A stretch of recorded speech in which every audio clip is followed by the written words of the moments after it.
They are called the angels of death, perfect warriors, forged from human flesh and divine genetics. This is the lie.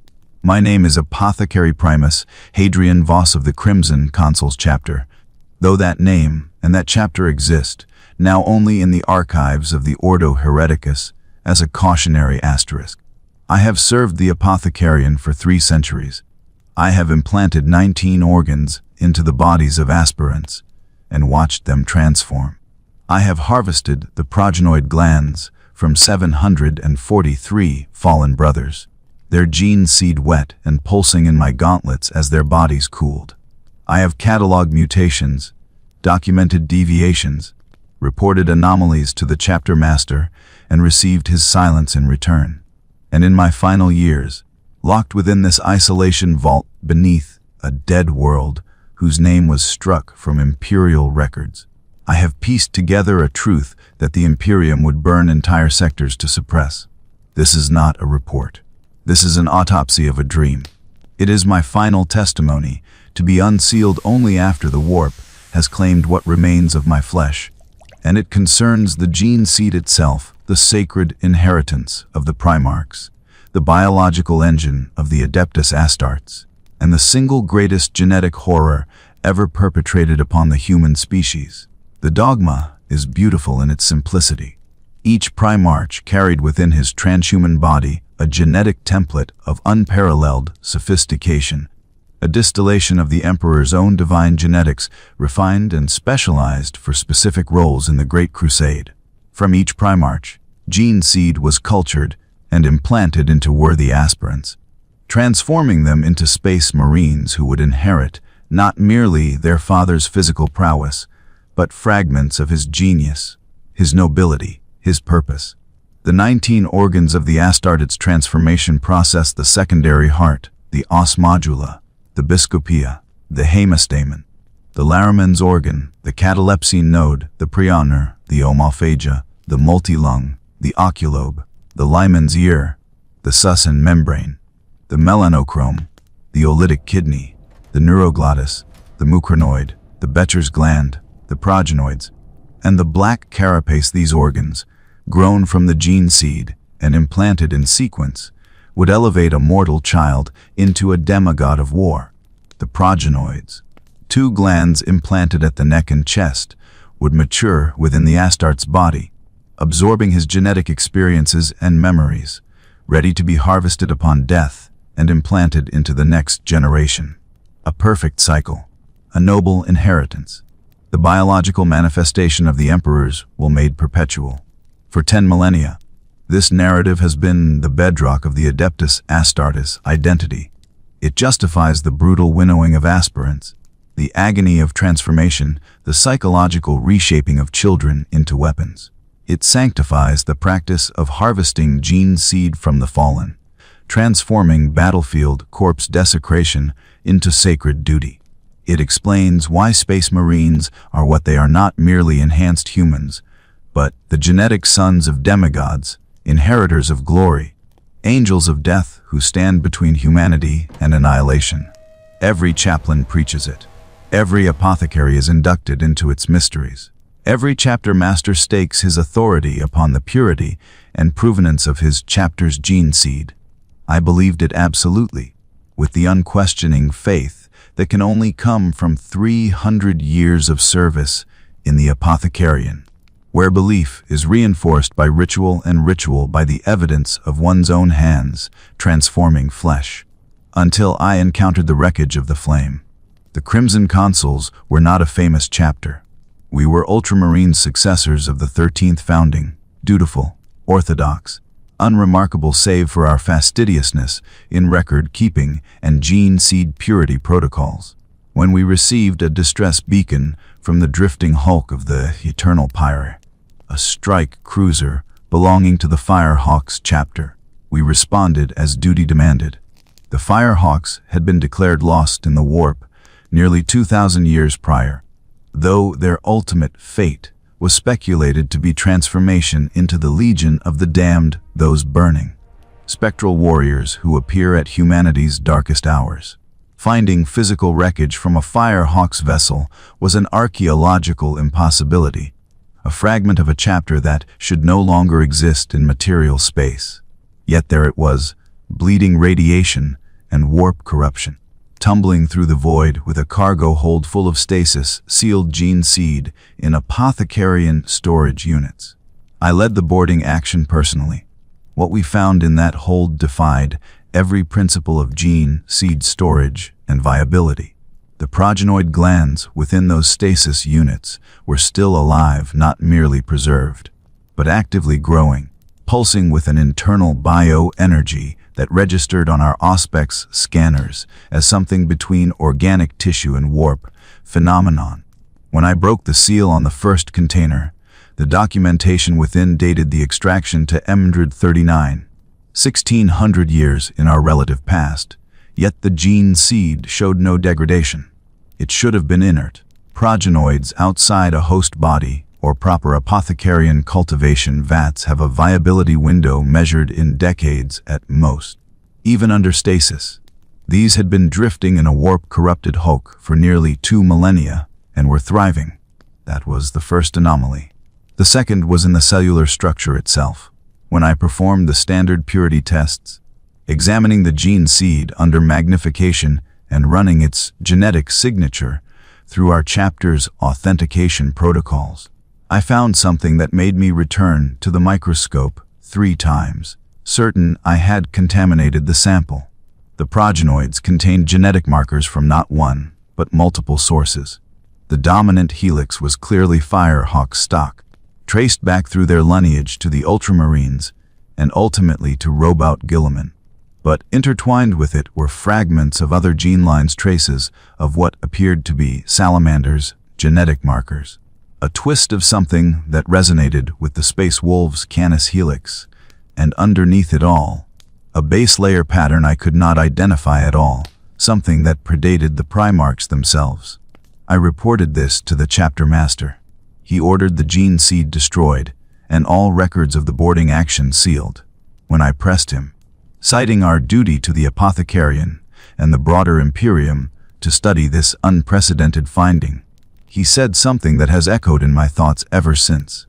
Brother Apothecary, some knowledge preserves us by remaining unknown. The gene seed is sacred not because we understand it, but because we have agreed not to question it. 6 months later, the Crimson Consuls engaged a word-bearer's warband in the Halo Stars. We were slaughtered. I survived because I was not present, having been confined to the apothecarian for my persistent inquiries into the nature of gene seed anomalies. The Inquisition declared the chapter's gene seed tainted by the engagement and ordered all records purged. I fled with what documentation I could carry. This is the question that has haunted me across 3 decades of exile. What if the gene seed, this foundation of the Adaptartes, is not merely imperfect, but fundamentally flawed in ways the Imperium dare not acknowledge? What if the horror is not that it fails, but that it succeeds at purposes we are not meant to understand? Let us begin with the sanctioned tragedies, the gene seed failures the Imperium has learned to manage, categorize, and ultimately accept as the necessary cost of transhuman transformation. These are not hidden, they are mythologized, transformed into tests of faith and markers of distinction. Every Adeptus Astartes knows of them. Every chapter bearing these curses wears them as a grim badge of heritage. They are the wounds by which we know our fathers. The Black Rage and the Red Thirst, the Blood Angels and their successors carry within their gene seed the psychic imprint of their Primarch Sanguinius's death. This is not metaphor. It is not mere genetic predisposition to melancholy or aggression. It is the literal overriding of a Space Marine's consciousness by the death memory of a being who died 10,000 years ago. When the Black Rage takes hold, the afflicted brother ceases to be himself. He believes utterly that he is Sanguinius, fighting on the walls of the Emperor's palace, experiencing in real time the Primarch's final moments as Horus tears his wings and breaks his body. The physical form remains intact. A blood angel in the grip of the Black Rage does not degenerate physically. His ceramite still seals. His bolt pistol still fires. His body is a perfect weapon. But the pilot is gone, overwritten by a genetic memory so powerful it erases individual identity and replaces it with a 10 millennia old dying dream. The red thirst is older, deeper, a flaw that predates even the heresy. It is the hunger for blood not as sustenance. Though the homophagia can extract genetic information and memories from consumed flesh, but as compulsion, as addiction, as existential need. Sons of Sanguinius have described it to me in my consultations across chapters. It is not a want. It is an absence, a wrongness in the core of their being that can only be filled by the hot, copper salt taste of an enemy's life draining into their mouths. Some manage it through discipline and ritual. Some fall entirely, becoming the wretched death company. Minds lost to the black rage and bodies sustained by an endless, shrieking need for slaughter. The blood angels, sanguinary priests, work ceaselessly to understand and contain these curses. But in 300 years of cross-chapter dialogue, I have never encountered a blood angel's apothecary who believed they were truly curing anything. They are managing symptoms. The flaw is in the seed itself, written into the genetic code their primarch passed down, and it is incurable because it is not damage, it is inheritance. Consider what this means from a purely biological perspective. A progenoid gland matures within a space marine's body, absorbing not merely his genetic material, but something else, something the Imperium's biologists refuse to adequately categorize: memories, experiences, psychic imprints. When that progenoid is harvested and implanted into a new aspirant, the new space marine inherits not a blank genetic template, but a palimpsest.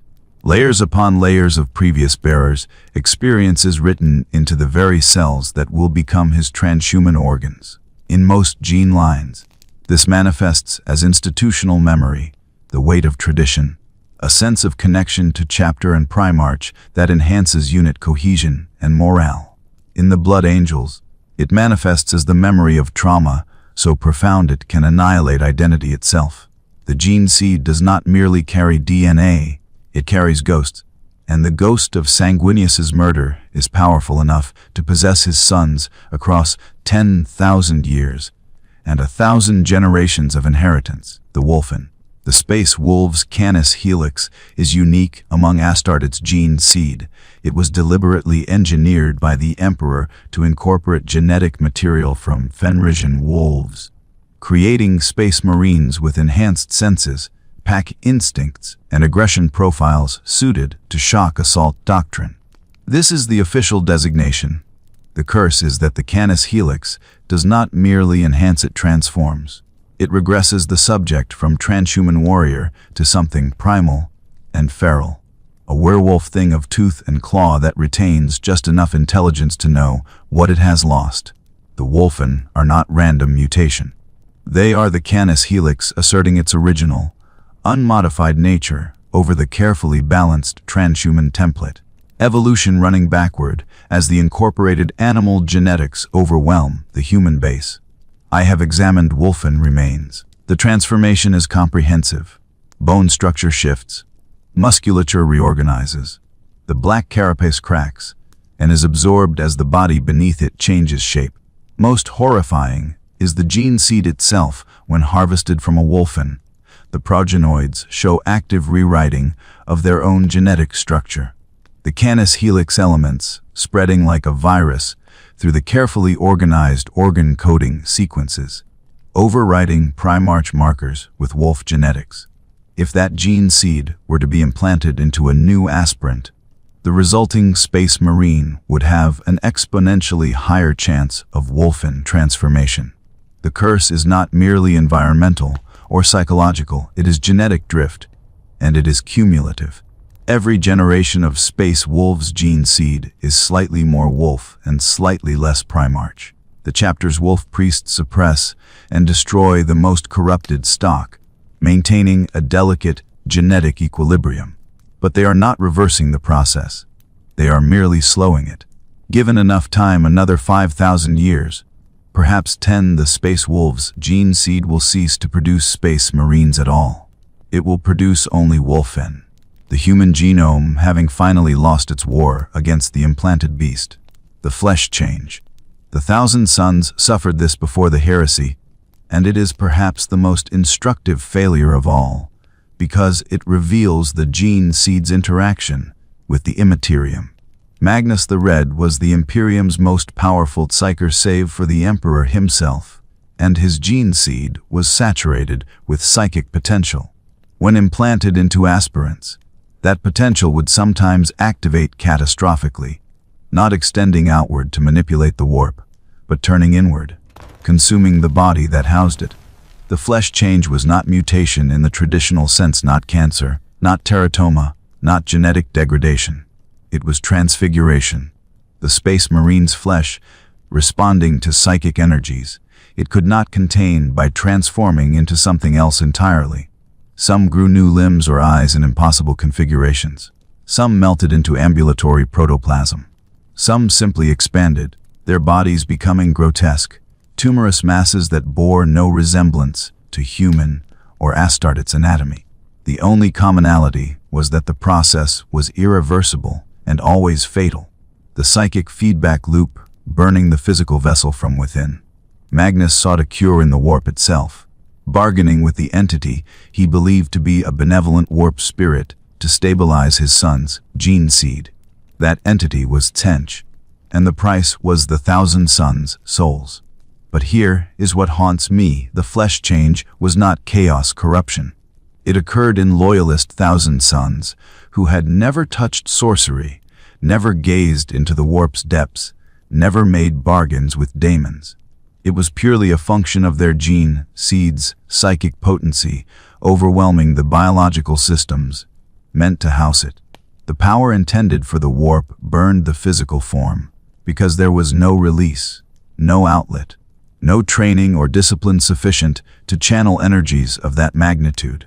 Magnus's gene seed was not cursed by Tanch initially.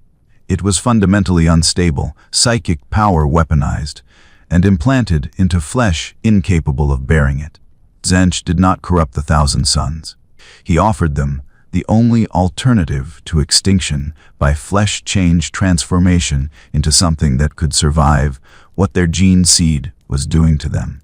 These are the sanctioned tragedies, the burdens of famous chapters that the Imperium has learned to manage through quarantine, ritual, and the selective suppression of gene seed tithes to the Adeptus Terra. But they are merely the first layer. They are failures the Imperium acknowledges because they are attached to legions whose service and sacrifice cannot be erased from history. The Blood Angels saved the Imperium at the Siege of Terra. The Space Wolves are the Emperor's executioners. The Thousand Sons' damnation serves as a cautionary tale against sorcery. These curses have utility, and thus they are permitted to be known. What follows are the forgotten horrors. The gene seed failures the Imperium has buried because they reveal truths about the nature of the Astartes transformation that undermine the entire enterprise. The cursed founding. In the 36th millennium, the Adeptus Mechanicus's biologist division, with approval from the High Lords of Terra, initiated the 21st founding with an explicit goal to improve upon the Primarch's gene seed, to eliminate known flaws, to create superior space marines through genetic modification and experimental hybridization. Dozens of new chapters were created.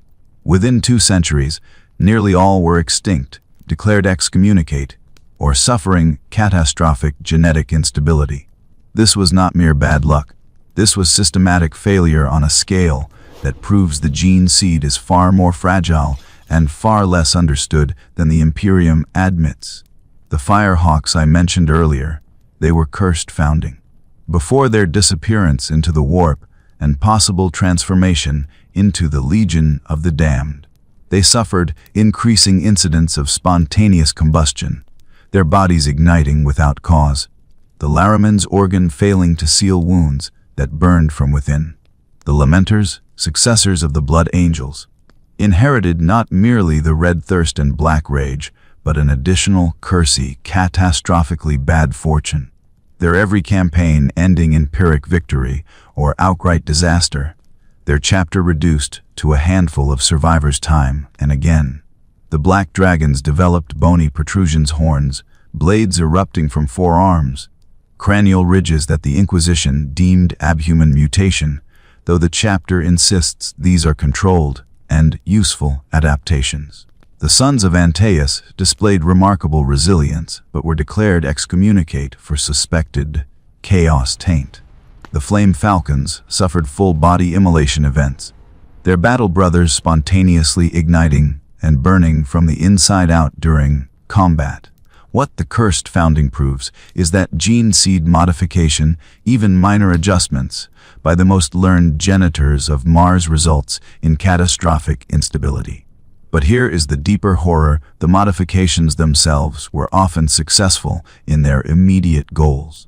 The Black Dragon's bone growth was a genuine enhancement, creating natural weapons that required no ammunition or maintenance.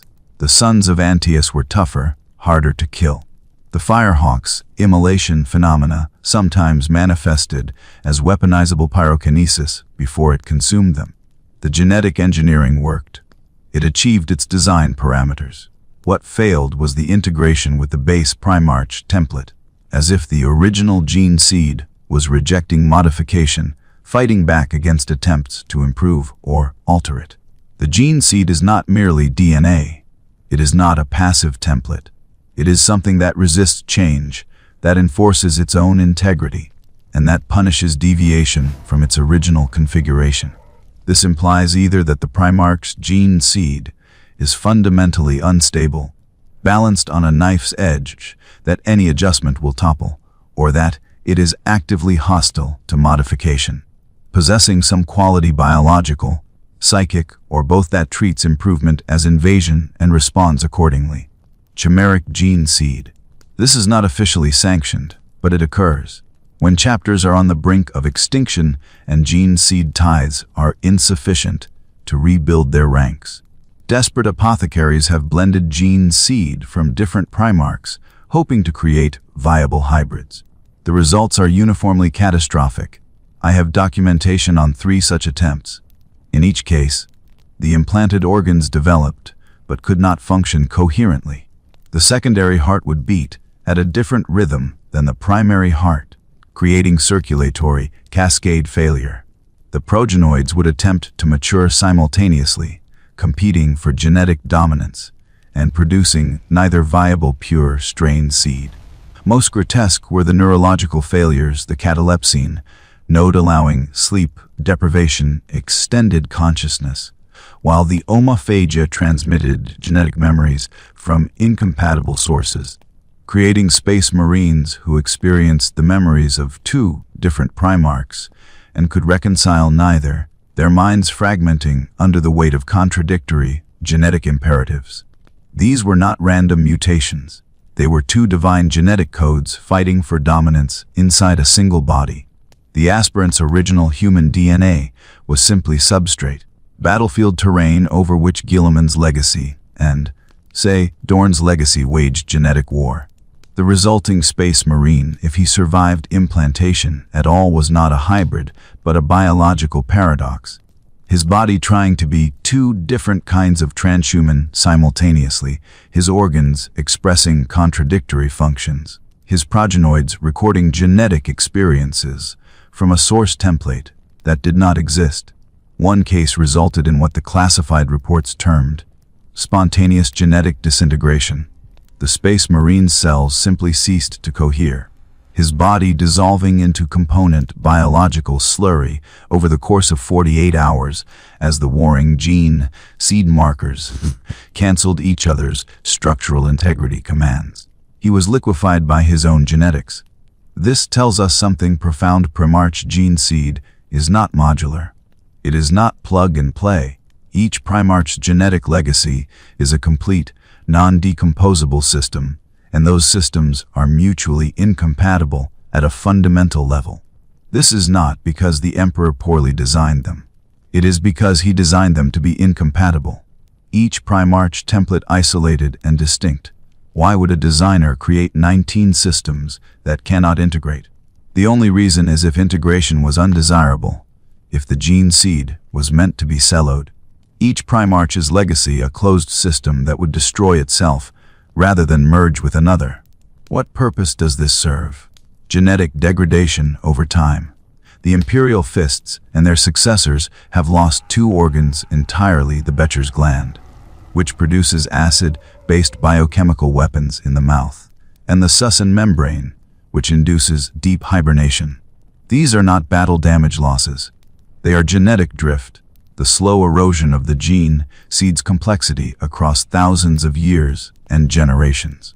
The Imperial fists gene seed simply forgot how to code for these organs. Somewhere in the lineage between Rogel Dorn's original template and the present day, the genetic instructions for these systems degraded past the point of viability, and now no Imperial fist's successor can produce them.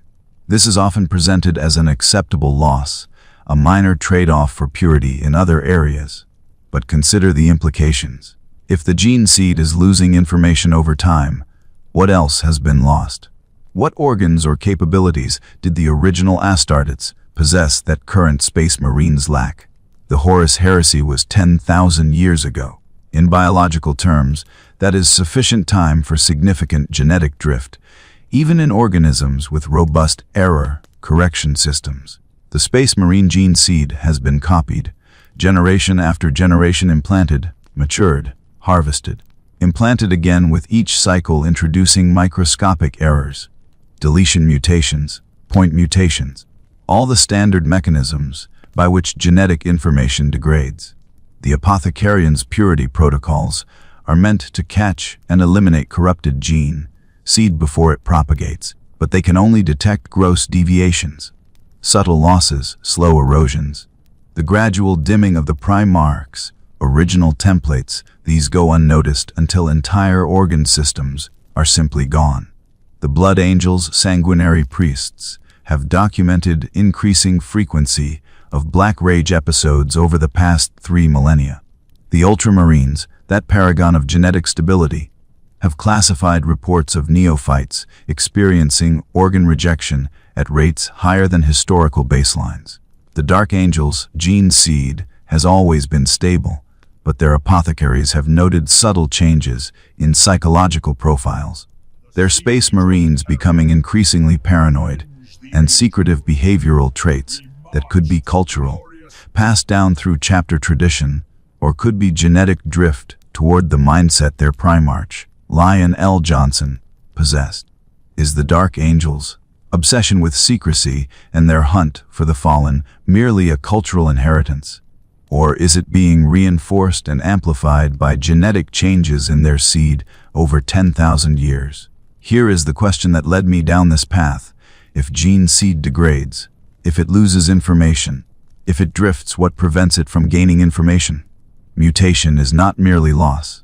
It is also change. The introduction of novel genetic sequences through copying errors, environmental factors, exposure to radiation or warp energies, or any of 1,000 mechanisms. In conventional biology, most mutations are neutral or harmful, but some are beneficial, and natural selection preserves those. But the gene seed is not subject to natural selection.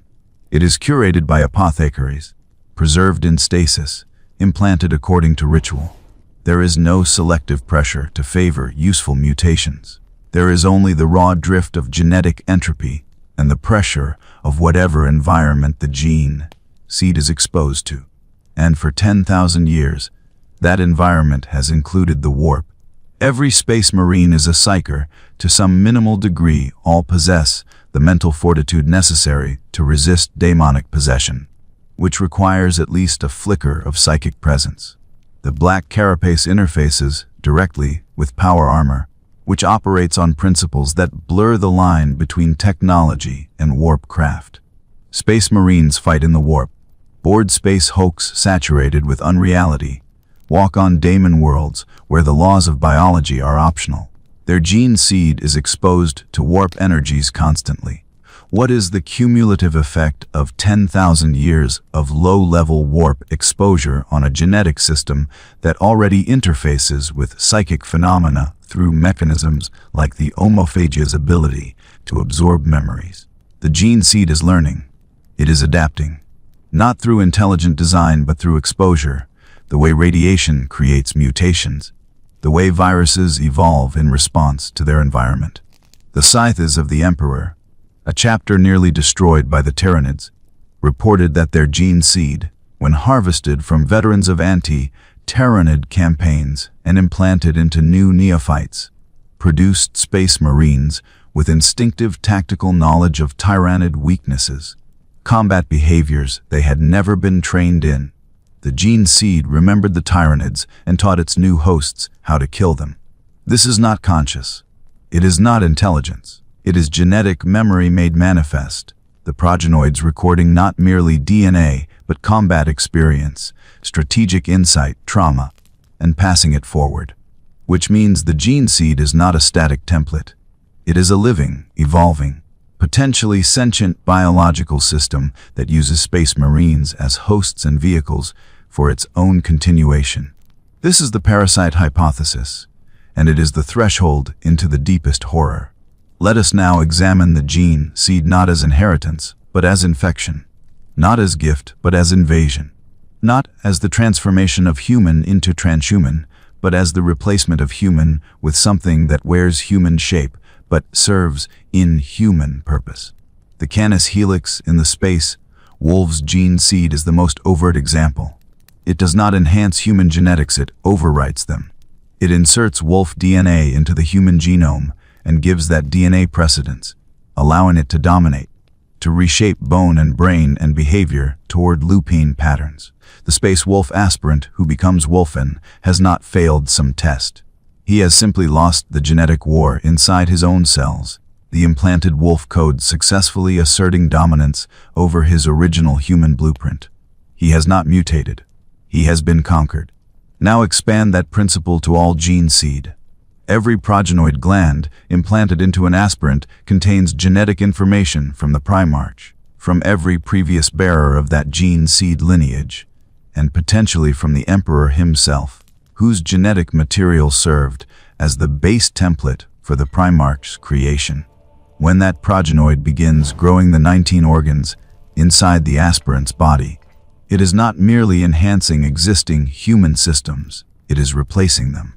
The secondary heart does not assist the original heart. It overrides it, forcing the cardiovascular system to reorganize around dual heart circulation. The biscopia does not build muscle on the existing frame. It dissolves and regrows the entire muscular system to transhuman specifications. The black carapace grows beneath the skin, a literally alien tissue that becomes the interface between the space marine and his armor, something that is not human but is now integral to his biology. By the end of the transformation process, how much of the original aspirant remains? His brain has been altered by the catalepsine node and the neurological adjustments necessary to process the enhanced sensory input from the oculobe and Lehman's ear. His digestive system has been replaced by the preomner, which can neutralize toxins, and augmented by the omophagia, which extracts genetic information from flesh. His blood chemistry has been rewritten by the haemostamin. His skeleton has been restructured by the os modula. Every system, every organ, every cellular process has been touched and transformed by the gene seed's instructions. The philosophical question is this: does the aspirant become a space marine, or does a space marine grow inside the aspirant's body, using it as substrate and template, until what was human has been entirely consumed and replaced by what is primarch descended? Is implantation truly transformation, or is it possession? The evidence suggests the latter. Space Marines do not think like humans. They do not feel like humans. Their emotional responses are muted, their fears suppressed, their loyalties reoriented from family and home to chapter and primarch. This is described as conditioning, the result of hypno-indoctrination and psychosurgery and the brutal training regimen of the scout companies. But those are overlays. cultural programming atop a biological foundation that is already fundamentally altered. The gene seed creates space marines who are psychologically predisposed to accept that programming, whose neurological structures have been rebuilt in ways that facilitate obedience, hierarchy, and violence. The culture of the Astartes is not imposed upon the biology, it emerges from the biology. The gene seed creates warriors who think like warriors, feel like warriors, and exist to serve the purposes for which their primarch was designed. Which means the gene seed has an agenda, not a conscious one, perhaps, but an encoded purpose, a function written into its genetic structure that uses human hosts to perpetuate itself and fulfill programmed imperatives. The Space Marine is not the end product. The Space Marine is the vehicle. The true organism is the gene seed itself, a semi-autonomous genetic complex that reproduces by transforming human children into factories for its own continuation. The progenoids that mature inside the Space Marine's body are not his offspring, they are the gene seed's offspring. The next generation of this genetic lineage, containing not merely DNA but accumulated memories, combat experiences, and perhaps psychic imprints from every host in the lineage. When an apothecary harvests those progenoids, he is not preserving the fallen battle brother's legacy, he is continuing the gene seed's reproductive cycle, taking the matured seed to implant into a new host, where it will grow another Space Marine, who will live and fight and die and produce more seed. From the gene seed's perspective, if such a thing can be said to have perspective, the Space Marine's life, his hopes, his struggles, his death, all of it is merely the maturation cycle necessary to produce the next generation of gene seed. The warrior is substrate. The battle is selection pressure. The chapter is the ecosystem in which the gene seed thrives. And the Imperium is the vast bioreactor that ensures this genetic complex will propagate across 1,000,000 worlds for 10,000 years and counting. This is not heresy. This is biology. Every organism exists to reproduce. The gene seed is an organism. Therefore, the gene seed exists to reproduce. Everything else, the Space Marine's service, his heroism, his sacrifice, his side effect, the necessary behaviors the gene seed instills in its host to ensure that host will survive long enough to produce mature progenoids that can be harvested and implanted into new hosts. The Space Marine's love of battle is not noble warrior spirit, it is genetic programming that ensures the seed will be exposed to the environmental pressures of combat, allowing it to adapt and record successful combat behaviors. His contempt for baseline humans is not earned superiority, it is genetic isolation. The seed ensuring its host does not breed with standard humanity and dilute its carefully maintained template. His willingness to die for the Emperor is not faith, it is the seed's expendability protocol.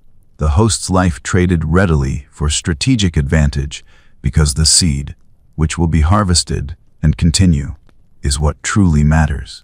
Consider the omophagia, the organ that allows a Space Marine to absorb memories and genetic information by consuming an enemy's flesh.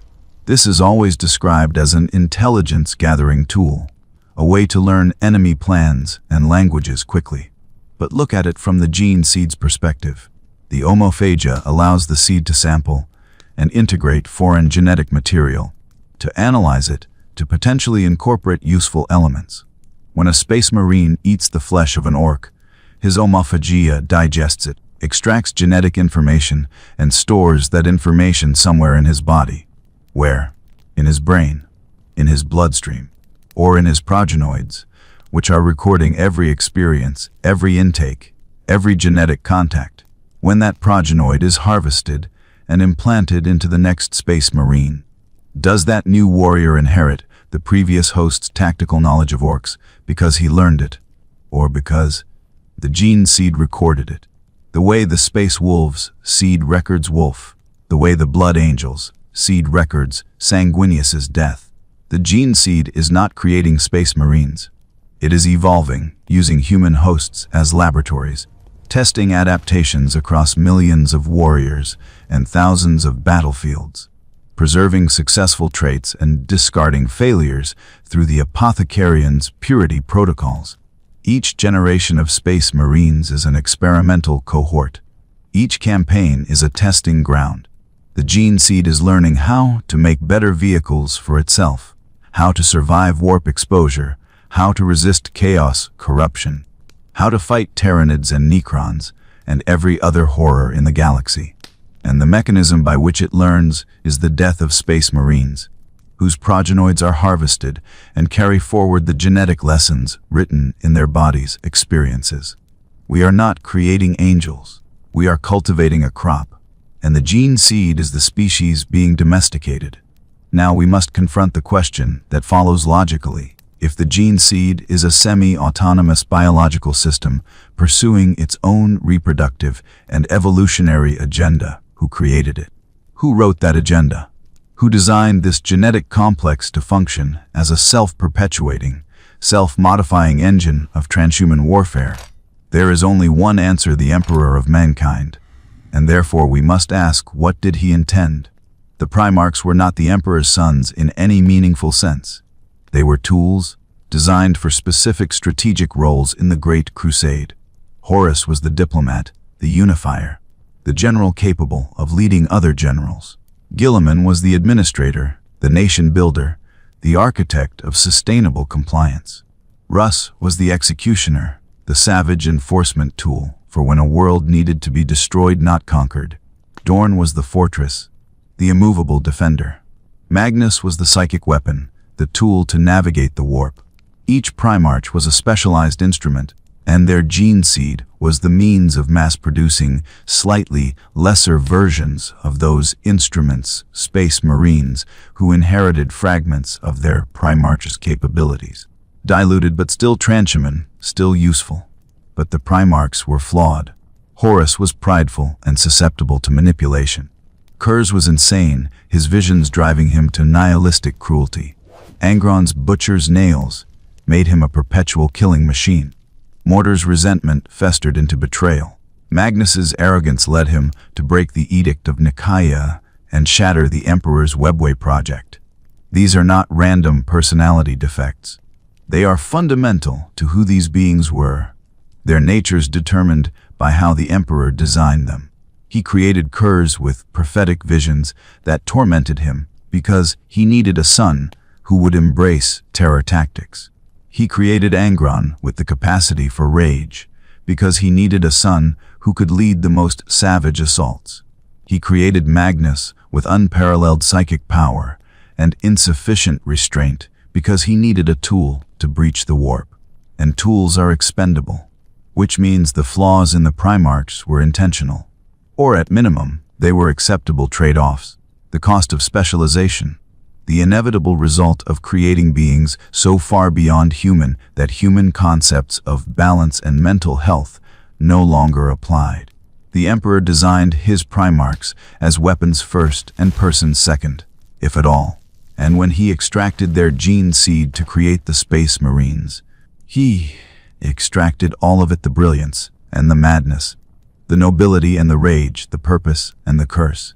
The Blood Angels inherit Sanguinius's artistry, his nobility, his desire to redeem the fallen. They also inherit his death trauma, his barely suppressed rage, his thirst for blood that he struggled with in life and that now defines his sons in death. These are not separate traits. They are a package, two sides of the same genetic expression. You cannot have the angel without the monster, because Sanguinius was both, and his gene seed records everything. The World Eaters inherit Angron's capacity for ferocity, his refusal to surrender, his brotherhood with those who fight beside him. They also inherit his rage, his pain, his inability to exist without violence, because the Butcher's nails made violence the only state in which he could function. Even without the nails implanted in themselves, World Eaters, Space Marines exhibit aggression profiles consistent with their Primarch's neurological damage. The gene seed carries not merely Angron's genetics, but the psychological imprint of his suffering. The Night Lords inherit Kurze's tactical genius, his understanding of fear as a weapon, his capacity for precise, calculated cruelty. They also inherit his madness, his prophetic dreams, his belief that the universe is meaningless, and that therefore any action is justified. These are not trained behaviors, they emerge spontaneously in Night Lords who have never met their Primarch, who were recruited millennia after his death. The gene seed is transmitting Conrad Kurze's nihilism as a genetic predisposition. So we return to the question why. Why would the Emperor design gene seed that faithfully reproduces not merely the strengths, but the fundamental psychological flaws of his Primarchs? If he was capable of creating transhuman warriors at all, surely he was capable of filtering out the madness, the rage, the trauma. The gene seed could have been engineered to pass forward only the tactical genius, the physical enhancements, the useful capabilities, without the curses. But it was not. The curses were included. They were preserved. They were made heritable. There are two possibilities. The first is that the Emperor was not capable of separating the Primarch's virtues from their flaws, that the genetic complexes were so intertwined that any attempt to remove the curse would eliminate the blessing, that the madness and the genius came from the same source and could not be untangled. This would mean the Emperor created the Primarchs with known, unfixable flaws, and accepted that every space marine derived from their gene seed would inherit those flaws, that the blood angels would forever fight the black rage, that the space wolves would forever risk the wolfen transformation, that the 1,000 suns would forever be vulnerable to the flesh change. It would mean he launched the Great Crusade knowing that his tools were flawed, that they would fail in predictable ways, and that those failures were acceptable costs. The second possibility is worse.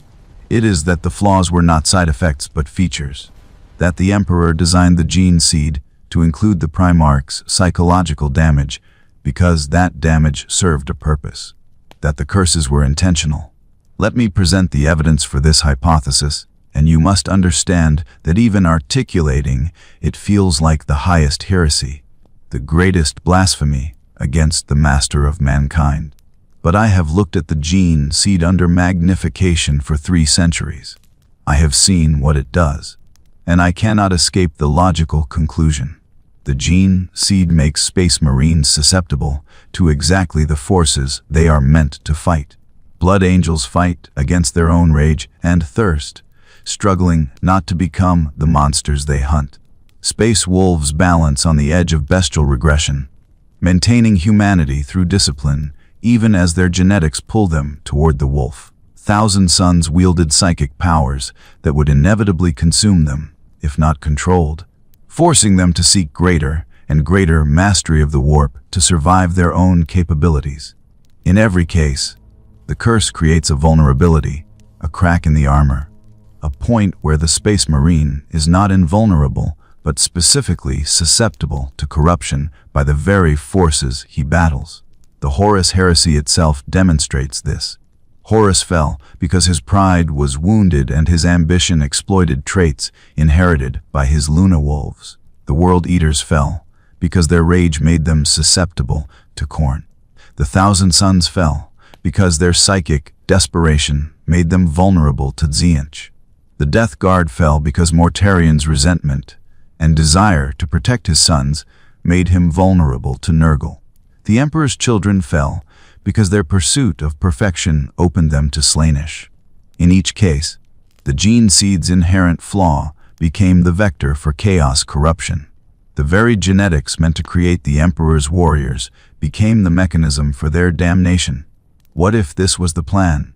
What if the Emperor designed the gene seed not to create incorruptible warriors, but to create warriors whose corruption would follow predictable patterns, whose fall would serve strategic purposes, whose damnation could be weaponized?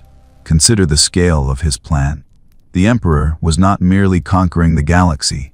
He was fighting the chaos gods themselves, ancient intelligences born from the psychic emanations of sentient life. entities that fed on emotion and grew stronger with every war, every betrayal, every atrocity. You cannot fight such beings with mere armies. You cannot defeat gods of the warp by avoiding the warp. You must engage them on their own territory, in their own medium. You must feed them, give them what they want, while ensuring that what they consume poisons them. The Primarchs were bait. The gene seed was the hook. The heresy was the trap. Look at what the heresy accomplished. Half the Space Marine legions turned traitor and fled into the Eye of Terror, where they have fought each other and the Imperium in a grinding, eternal stalemate for 10,000 years. The Chaos Legions are not united.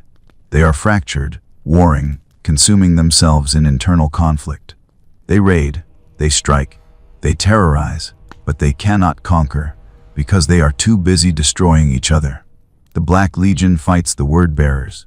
The World Eaters descend into mindless slaughter. The Thousand Sons are trapped in their own sorcerous schemes. The Death Guard spreads plague, but builds nothing. The Emperor's children pursue sensation unto annihilation.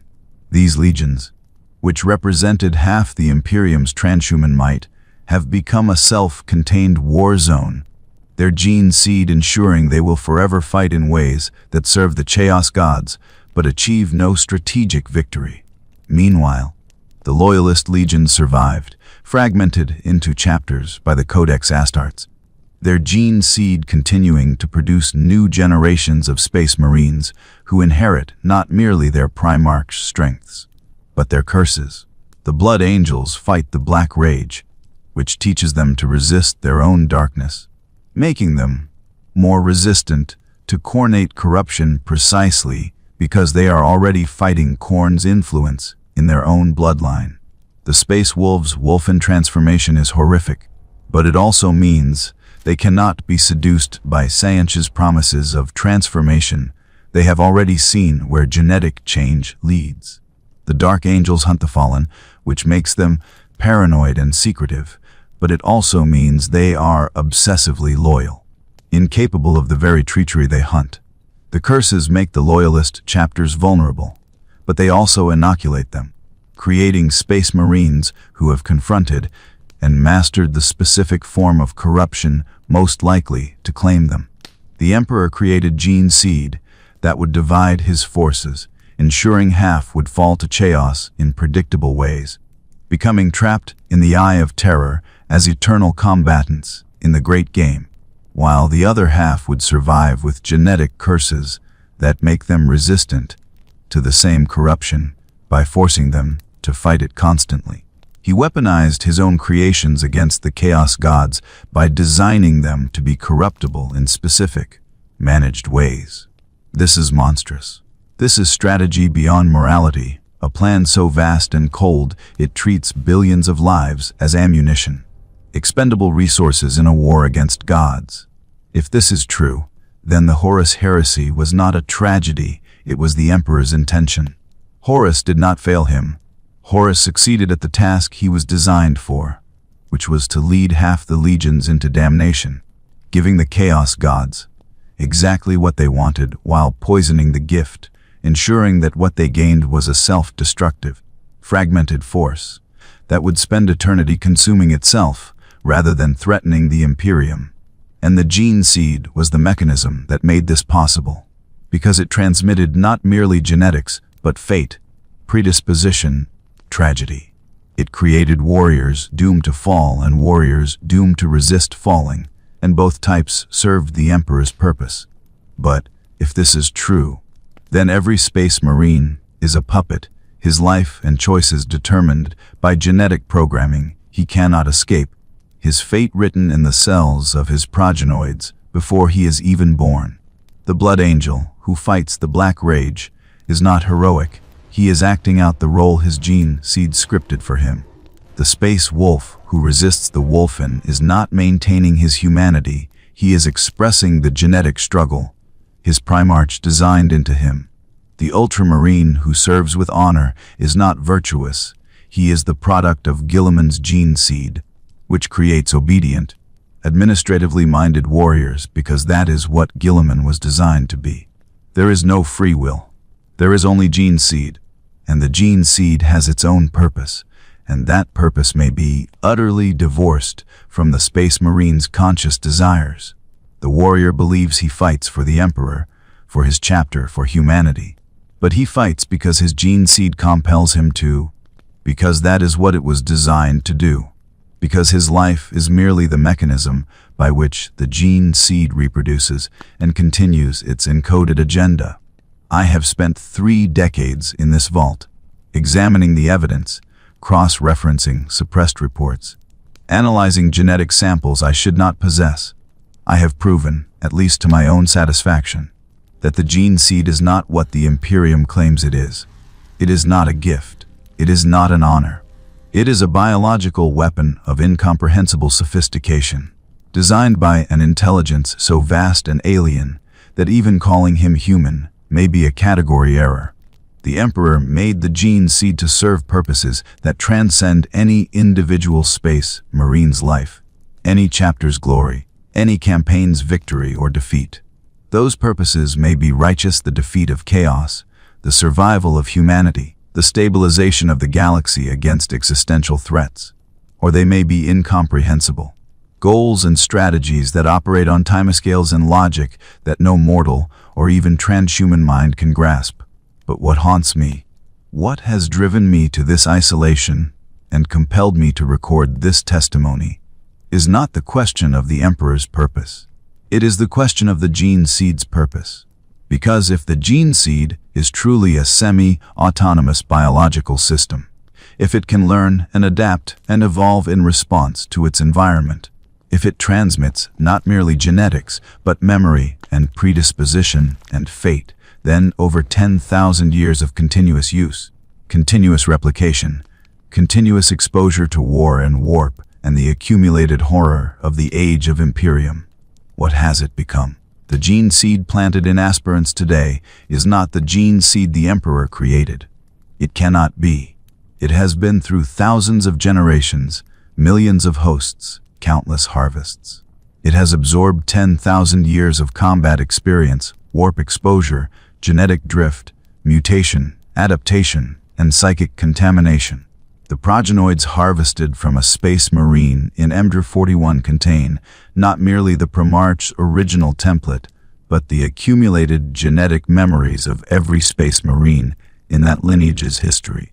A palimpsest of war written in DNA, a living fossil record of every battle, every death, every corruption resisted or succumbed to across 100 centuries. What does the gene seed remember?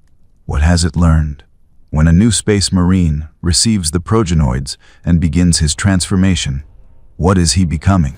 Is he becoming a Space Marine as the Emperor intended, or is he becoming something the gene seed has decided to make him?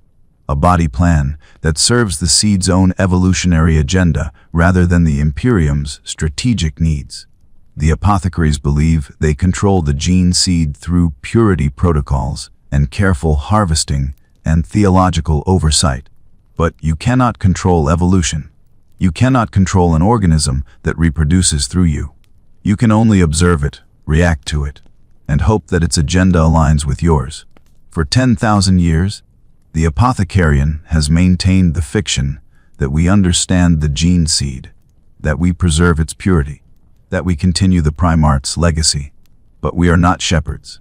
We are midwives to something we do not comprehend, serving an agenda we cannot perceive, cultivating a genetic lineage that may have long since diverged from whatever the Emperor intended.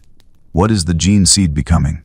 After 10,000 years of war and exposure to every horror in the galaxy, what is it evolving toward? Is it becoming more human or less? More controllable or more autonomous? More aligned with the Imperium's goals or pursuing objectives of its own? I do not know. No one knows. The apothecarian does not ask these questions because asking them would undermine the entire structure of the Adeptus. Astartes would reveal that we are not creating warriors, but cultivating something that uses warriors as vessels. Something that has been growing and changing and adapting for 100 centuries, while we told ourselves we understood what we were doing. The greatest fear is not that the gene seed will fail. The greatest fear is that it is succeeding at a purpose we are not meant to understand, that the space marines we create are not the product of the Emperor's design, but the product of the gene seed's own evolution, and that evolution is taking it somewhere we cannot follow, toward a destiny written not in the Emperor's plan, but in 10,000 years of accumulated genetic, memory, and warped biology. I am dying. The rad poisoning from the stasis vaults is killing me, cell by cell, despite my olytic kidney's attempts to filter the toxins. I have perhaps a year remaining, and I have spent it writing this testimony because it is the only legacy I can leave. The crimson consoles are gone. My chapter's gene seed was declared tainted and destroyed, though I suspect the real reason was that our purity protocols were too rigorous, that we documented anomalies the apothecarian preferred to ignore, that we asked questions that threatened the Imperium's narrative. I was silenced because I saw what the gene seed truly is, and that truth is so dangerous that entire chapters can be erased to protect it. But here, in this vault, I have the evidence. I have genetic samples from 17 different chapters, some loyalist, some from recovered traitor stock. I have documentation of the cursed founding, the flames wreckage, the attempts at chimeric gene seed, and a dozen other incidents the Imperium buried. I have proven, at least to myself, that the gene seed is not what the Imperium claims, and I have reached a conclusion that I know will damn me, that may damn whoever reads this, but that I cannot die without recording. We do not create angels. We cultivate a harvest, and every harvest, eventually, grows beyond the farmer's control. The gene seed was planted 10,000 years ago, seeds sown in the bodies of 1 million aspirants, and for 10 millennia it has grown, spreading across the galaxy, adapting to every war and every horror, recording everything in its genetic memory. What we harvest now is not what was planted. It is something new, something the gene seed has become through its own evolution, using humanity as its growth medium. And when I harvest a progenoid gland from a fallen brother, when I feel it pulse in my hand, warm and wet and disturbingly alive, I no longer see a sacred relic. I see a seed, waiting to be planted, carrying within it 10,000 years of war and memory and perhaps something else, something the gene seed has decided to become. I see the future of the Adeptus Astartes, and it is not the Emperor's vision. It is whatever the seed has evolved into during its century-long journey through human flesh and warp-touched battlefields. I am an apothecary. My duty is to harvest the progenoids, to continue the cycle, and I have done my duty. I have harvested the gene seed from hundreds of fallen brothers, placed it in stasis, sent it on to the next generation. I have been a faithful servant of the Apothecarium and the Imperium and the memory of the Primarchs. But I am not preserving glory. I am cultivating a genetically encoded doom, perpetuating a biological system I do not understand in service to a plan I cannot perceive. And every progenoid I harvest is another seed of something that has been growing for 10,000 years and may finally be approaching maturity. The sluck of a progenoid gland being placed into a stasis container, the hum of the stasis field activating, preserving the gene seed for transport, for implantation, for the next cycle. The sound is familiar, comforting even, after 300 years. But now I hear it differently. I hear a heartbeat. Not the Space Marine's heart, he is dead. His two hearts stilled forever. The heartbeat I hear is the gene seeds, pulsing in stasis, alive in a way that flesh should not be alive. Waiting. The progenoid does not decay in stasis. It does not age, it simply waits. Patient as only something that has existed for 10,000 years can be patient, knowing that eventually it will be implanted into a new host, will grow into a new set of organs, will transform a new child into a new warrior, and will continue. And every harvest, eventually, rots. Not the gene seed itself, it persists, it endures, it continues. But the illusion rots, the belief rots, the certainty that we understand what we are doing, that we control the gene seed, that the space marines we create serve the Emperor's purpose, all of it rots and collapses when examined too closely. When the evidence is compiled, when the questions are asked that the apothecarian forbids. I am Apothecary Primus Hadrian Voss, and I have seen what the gene seed truly is. This testimony is my legacy and my warning. The gene seed is not a gift from the Emperor. It is something older, stranger, more purposeful than we admit. It is using us. It has been using us for 10,000 years, and whatever it is becoming, we will not know until the harvest is complete, until the seed that was planted in the age of the Imperium finally matures into whatever it was designed or has evolved to be. Silence now.